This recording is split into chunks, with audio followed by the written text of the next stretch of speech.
नमस्कार किसान भाइयों। आज की वीडियो मैं लेकर आया हूँ एक ऐसे टॉपिक पर जिसमें कि आप दो दो फसलें एक साथ कर सकते हैं।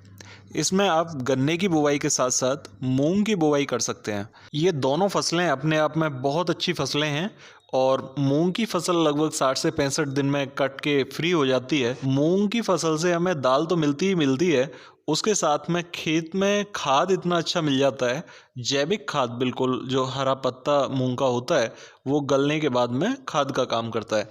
तो किसान भाइयों, इससे हमारी गन्ने की लागत भी कम होती है, हमें ज़्यादा खाद लगाने की आवश्यकता नहीं होती और हमें मूंग भी मिल जाती है। तो ये डबल फ़ायदे का सौदा है और यहाँ पर हम यदि बुवाई करते हैं तो हमें बहुत फ़ायदा होने वाला है। तो आइए किसान भाइयों, जानते हैं इस वीडियो के माध्यम से मूंग की खेती के बारे में और भी जो तथ्य हैं। और आइए शुरुआत करते हैं इस वीडियो की। किसान भाइयों, लगभग आधा फरवरी निकल चुका है। ये बहुत अच्छा समय चल रहा है बुवाई के हिसाब से और आप फरवरी से लेकर मार्च के लास्ट तक इसकी बुवाई कर सकते हैं, ताकि आपको अप्रैल पूरा चला जाएगा, मई और जून तक आपको फल मिल जाए। तो इसलिए आप बुवाई समय से ही कर दें। अब बात करते हैं खेत की तैयारी, बीज की मात्रा और बुवाई के तरीके के बारे में। तो किसान भाइयों, यहाँ पर खेत की तैयारी तो लगभग कंप्लीट हो ही चुकी होती है, क्योंकि गन्ने की बुवाई के बाद में जैसे ही आप सिंचाई कर देते हैं, सिंचाई के साथ में रोटावेटर चलाने से पहले आप खेत में सीड को छिटक दें और छिटकने के बाद में रोटावेटर लगाएं, तो उसी के साथ में आपकी बुवाई कंप्लीट हो जाती है। बीज की मात्रा की अगर बात करें तो प्रति एकड़ 5 से 6 किलो बीज आपको खेत में डालना चाहिए। और यदि बुवाई की विधि के बारे में बात करें तो आप यदि कूण के बीच में बुवाई करना चाहते हैं तो उसमें आप खाली कूण के बीच में बुवाई करें, और यदि आप छिटकाव विधि से बुवाई करना चाहते हैं तो आप सीड को सीधे छिटक के रूटावेटर चलवा दें, वो बहुत अच्छे तरीके से जमाव लेके आएगी। यहाँ पर यदि बात करें मूंग की किस्मों के बारे में तो बहुत सारी किस्में हैं। जो भी किस्में आपके यहाँ पर उपलब्ध हों और जो सही चल रही हों, आप उन किस्मों का चुनाव करें, क्योंकि बहुत सारी किस्में ऐसी होती हैं कि जिनके बारे में यहाँ से बता दिया जाता है लेकिन वो उपलब्ध नहीं हो पाती। इनमें किसान दुविधा में रहते हैं, इसलिए आपके यहाँ पर जो सीड अवेलेबल हो आप उसकी बुवाई करें। फिर भी यदि आप चाहते हैं कि आप नई किस्मों के बारे में जानकारी लें तो मैं आपको अगली वीडियो में मूंग की नई किस्मों के बारे में जानकारी उपलब्ध कराऊंगा और आप अपने यहाँ के कृषि विभाग में जाकर इनकी जानकारी और अच्छे से ले सकते हैं। आपको सीड की भी वहाँ से उपलब्धता हो सकती है, तो आप ब्लॉक लेवल पर जाकर आप सीड भी वहाँ पर पूछ सकते हैं। तो किसान भाइयों, अब जान लेते हैं कीटनाशक, स्प्रे और सिंचाई के बारे में। कीटनाशक दवाएं हमने गन्ने के साथ में बोई हुई होती हैं, तो कीटनाशक की हमें कोई आवश्यकता नहीं होती। हमें सिर्फ उड़ने वाले कीड़ों से या मक्खियों से जो भी सेफ्टी करनी होती है उसके लिए एक स्प्रे की ज़रूरत होती है।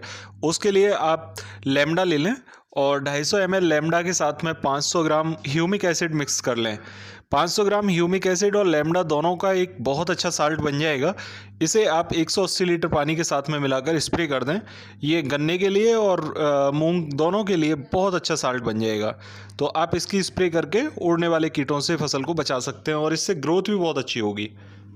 किसान भाइयों, जैसे ही पौधा 6 से 7 इंची का हो जाता है, पौधे पर फूल बनने लगता है और उस स्थिति में हमें स्प्रे करनी होती है कि अच्छे से फली बने और फूल भी ज़्यादा से ज़्यादा आए। तो उसके लिए हमें नाइट्रोबेंजीन लेनी है 1 लीटर और 500 ग्राम ह्यूमिक एसिड को मिलाकर स्प्रे करना है एक लगभग 180 से 200 लीटर पानी के साथ। तो ये स्प्रे करने के बाद में आपको बहुत अच्छी या ज़्यादा से ज़्यादा फलियां खेत में देखने को मिलेंगी और लगभग ये स्थिति आपकी 35 से 45 दिन के बीच में आ जानी है। 45 दिन तक लगभग फली बनने के बाद में फली हमारी पकने के कगार पर पहुंचने लगती है और 55 से 65 दिन तक फली पक के बिल्कुल फ्री हो जाती है और आप फसल की कटाई कर सकते हैं। तो किसान भाइयों, यहाँ पर आप फसल की 2 प्रकार से कटाई कर सकते हैं। एक तो फली को तोड़ सकते हैं रेगुलर, जो फली पकती जाए आप फली फली को तोड़ लें, और या फिर आप कटाई करना चाहते हैं तो पूरी फसल की कटाई कर सकते हैं। कटाई करके आप उसको एक तरफ निकाल सकते हैं।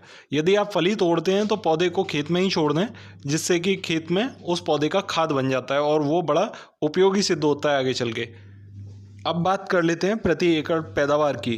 तो किसान भाइयों, वैसे तो बहुत सारी किस्में हैं जो कि लगभग 6 क्विंटल प्रति एकड़ तक पैदावार देती हैं, लेकिन आप 4 क्विंटल से लेकर 5 क्विंटल तक की पैदावार आप अमूमन मान के चलें। जो भी आपके यहाँ पर किस्में हैं, उन किस्मों की पैदावार लगभग 4 से 5 क्विंटल तक आसानी से हो जाएगी। तो आप पैदावार मान के चलें कि आपके खेत में लगभग 4 से 5 क्विंटल पैदावार हो जाएगी। और इसके साथ में जो हमें सबसे पॉजिटिव चीज़ मिलेगी वो मिलेगा जैविक खाद। मूंग के पत्ते का खाद बड़ा उपयोगी सिद्ध होता है। और किसान भाइयों, यदि आपकी ज़मीन थोड़ी बहुत कम उपजाऊ भी है तो वो पूरी तरह से उपजाऊ हो जाएगी। ये बहुत अच्छा फ़ायदे का सौदा है। जिन भाइयों को ये समझ ना आया हो कि गन्ने की बुवाई हमें कैसे करनी है और किस प्रकार से उसमें हम सिंचाई करके मूंग की बुवाई कर सकते हैं, तो आप मेरी वीडियो का डिस्क्रिप्शन में लिंक देख सकते हैं। उसमें पहले आप गन्ने की बुवाई के बारे में सीखें और उसके बाद में आप मूंग की बुवाई करें। तो किसान भाइयों, आशा करता हूँ आपको जानकारी अच्छी लगी होगी। जानकारी अच्छी लगी हो तो वीडियो को लाइक ज़रूर करें और ज़रूरतमंद भाइयों को शेयर करें। जिन भाइयों ने चैनल को अभी तक सब्सक्राइब नहीं किया है वो चैनल को सब्सक्राइब कर लें, और ताकि आपको नई वीडियो का नोटिफिकेशन सबसे पहले मिल सके। तो किसान भाइयों, मिलते हैं फिर अगली वीडियो में। तब तक के लिए नमस्कार किसान भाइयों।